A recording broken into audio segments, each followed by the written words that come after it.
Hello and welcome to the Waffle Scarf Knit Along. During 2 sessions, we'll make a lovely textured scarf and we'll do it using the Russian knitting style.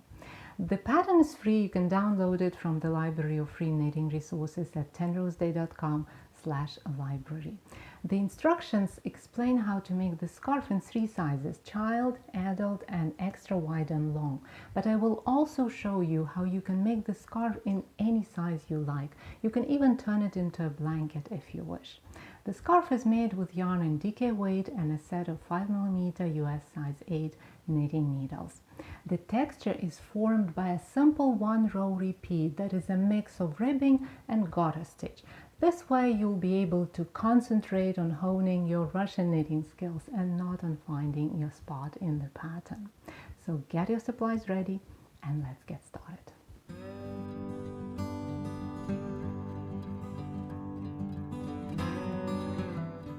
To cast on stitches, leave a tail that is about 4 times as long as the width of the scarf, or use a different approach and measure the distance between your fingertips and your elbow for every 30 stitches that you need to cast on. I don't know how, but this method works especially for yarns in DK weight. So I'm gonna make scarf in a child size, and that's 35 stitches to cast on according to the pattern. So I'm gonna measure the distance between my fingertips and my elbow once, and I'm gonna leave some more yarn because it's always better to have a longer tail than a shorter one, right?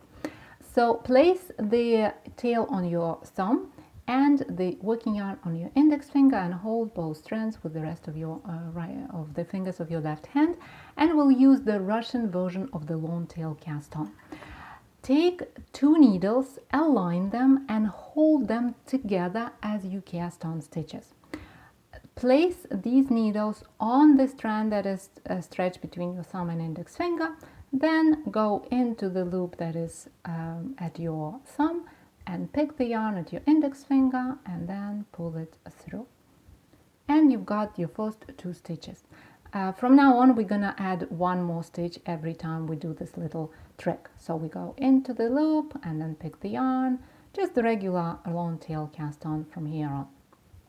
And keep casting on until you have as many stitches on your needles as you need for the size you're making if you're following the pattern, or cast on any number of stitches you like if you want to make the scarf wider or narrow, or if you want to make it as wide as a blanket. Just make sure that you cast on a multiple of 3 stitches plus 2 stitches for the edges. So for example, you can cast on 2 multiples of 3, that's going to be 6 stitches, plus you add 2 stitches to that, that's going to be 8, and so on. So this is the logic: a multiple of 3 stitches plus you add 2 stitches on top of that, and cast on that number of stitches. Or if you're following the pattern, for example for child size, cast on 35 stitches. 33, 34 and 35. So I've got my 35 stitches on the needles for a scarf that's going to be about 13 centimeters wide. And if you choose a different number of stitches, note that every 25 stitches will give you about 10 centimeters 4 inches of the width of the scarf, or a blanket if you decide to make it really wide and big. Now take one of the needles out of the stitches. I usually hold the bottom needle with my left hand, and then I take the top needle with my right hand and carefully just move it out of these stitches, just like this, and turn your work. At this point it might seem that the stitches are too loose, but very soon we'll appreciate this looseness because it makes it extremely easy to work the first row. So it's easy because the stitches are bigger, it's easy to get the needle into the stitch. On top of that, this looseness also creates a much more elastic edge than the edge formed by the same long tail cast on, but used with just 1 needle. So there are 2 great benefits to this simple tweak, just using two needles held together as we cast on stitches. The pattern row. Has the very simple pattern repeat and 2 salvages. So we added 2 stitches to the number of stitches that we cast on, and these stitches are going to be treated as salvages to form nice looking edges of the project of the scarf.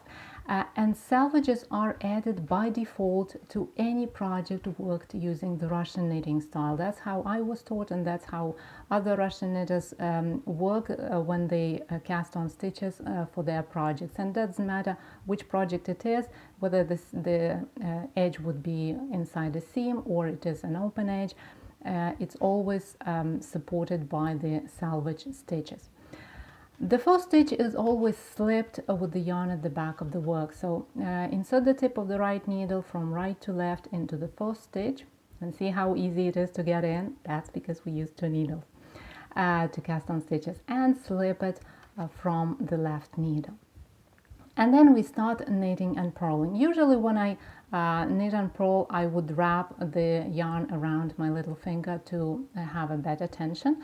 If you feel that the yarn is kind of running from you, then try this little trick. If you are okay with the tension, then don't do that. It's just an option. So the pattern repeat is knit 2 stitches and purl 1. So we go ahead and knit these first 2 stitches, not together, one by one. So we insert the right needle from right to left, because we're using the Russian knitting style, remember? And pick the yarn and pull it through. So that's our first knit stitch. Then we do it again and knit the second stitch.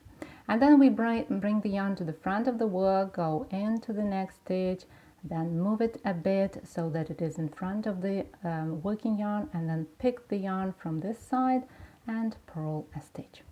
So that's the simple pattern repeat, knit 2, purl 1, and we keep doing that on and on and on, knit 2, purl 1, until we get to the last stitch of the row. And my last repeat, knit 2, purl 1, and I have 1 stitch left. That's our other salvage, and we're gonna purl it in every row. So that's pretty much it. That's what we're gonna do in every row of this project. So we're gonna slip the first stitch, purlwise with the yarn at the back of the work, and then we're gonna knit 2 and purl 1. And as you knit the second stitch, this one, you will notice probably that we are twisting the stitch by knitting it. So if you look at it, it looks very different than the stitch next to it, and it feels different. You feel that you are twisting it, and you do it in every pattern repeat. So knit 1 is okay, it's not twisted. Knit the second one, and this one is twisted. Why it happens? Because this stitch represents the garter stitch in this pattern. So this is a mix of ribbing and garter stitch, and this stitch is always worked in garter stitch. And in Russian knitting, the garter stitch is always worked in twisted stitches. I mean, it just happens so because of the nature of the Russian knitting. It is actually quite great because garter stitch made of twisted stitches does not stretch as much, and the fabric made this way is more durable, so less holes, longer wear, and overall it's a great benefit, and you do it without any effort at all. So we knit 2 and purl 1, and we do it on and on and on until basically the scarf is as long as we want it to be. When it is time to join a new ball of yarn, do it either right after you slip the first stitch or right before you purl the last stitch, and this way the edges of the project will not be affected by the knots or just those imperfections so to say. Next time we'll bind off stitches and finish off our beautiful waffle scarf, but until then, knit 2 and purl 1, and do it on and on and on until the scarf is as long as you want it to be.